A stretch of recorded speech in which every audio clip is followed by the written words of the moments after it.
Hey everyone, after a long delay, welcome back to my workbench. Oh look, a Sega CDX.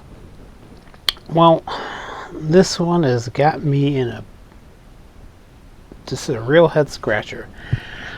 I can get it to track and play really well, and even play full motion video if I have just the right flex on this board.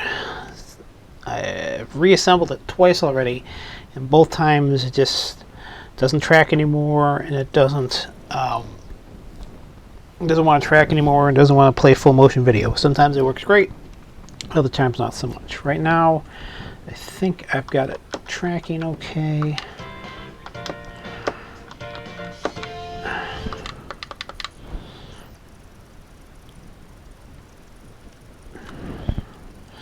Even then, the tracking is not all that great.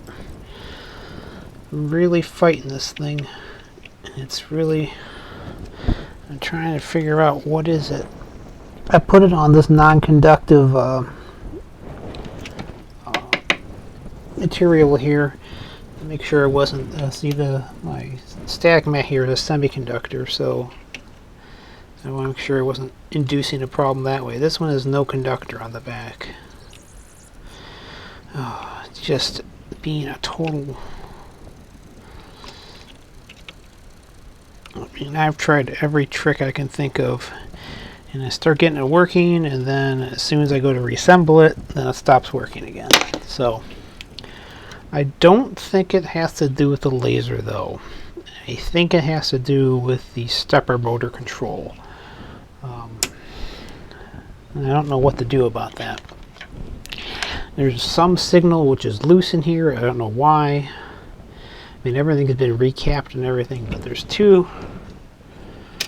actually two, unseat this so I can show you.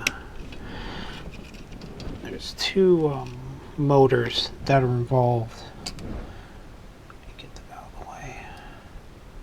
There's two motors that are involved in the function. Well, there's actually three motors involved, but one of them is not really that big of an issue. This guy here is what is a stepper type motor. Actually, it's not a stepper, it's just a servo. It only has two wires. That is geared, that moves the, this is the reed head, moves it back and forth. It rides on these glides here. This one here is the spindle motor. I think the spindle motor rate is okay. It might be the tracking motor. I might go in one of these days and resolder this. See, this is the tracking motors. I got a pin sticking up here on the tracking motor. I don't know why. It shouldn't be up like this. It's hard to see in the camera. But right here, this is the pin that is the black and white. Yeah, that's going to the... Yeah, that's the servo stepper, the servo motor that controls the tracking. So I think that might be a little bit off. So that's your... if this guy doesn't track right, then you're never going to really get it to adjust right. So this, I might pop this off here entirely and like hard solder it, see what's going on there.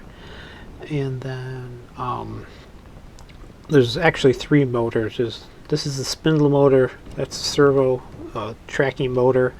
And there's actually a third motor, you can't see it, which actually is inside the head itself. It raises the height of the read write head. That one seems to be working okay because I can see it going up and down, and what turns the spindle seems to be tracking pretty well, but this is these two pots control the tracking motor, and I'm not getting very good response off adjusting these pots. This is the gain and that's the offset of the tracking. And when I adjust it, I'm not getting very good response off of adjustments here. So I'm not quite sure what's going on here. Either that or I got a short here. I'm thinking of getting little tiny washers, nuts and washers, just to hold this together so I can better simulate it. But that's where I'm at for now. Thanks for watching.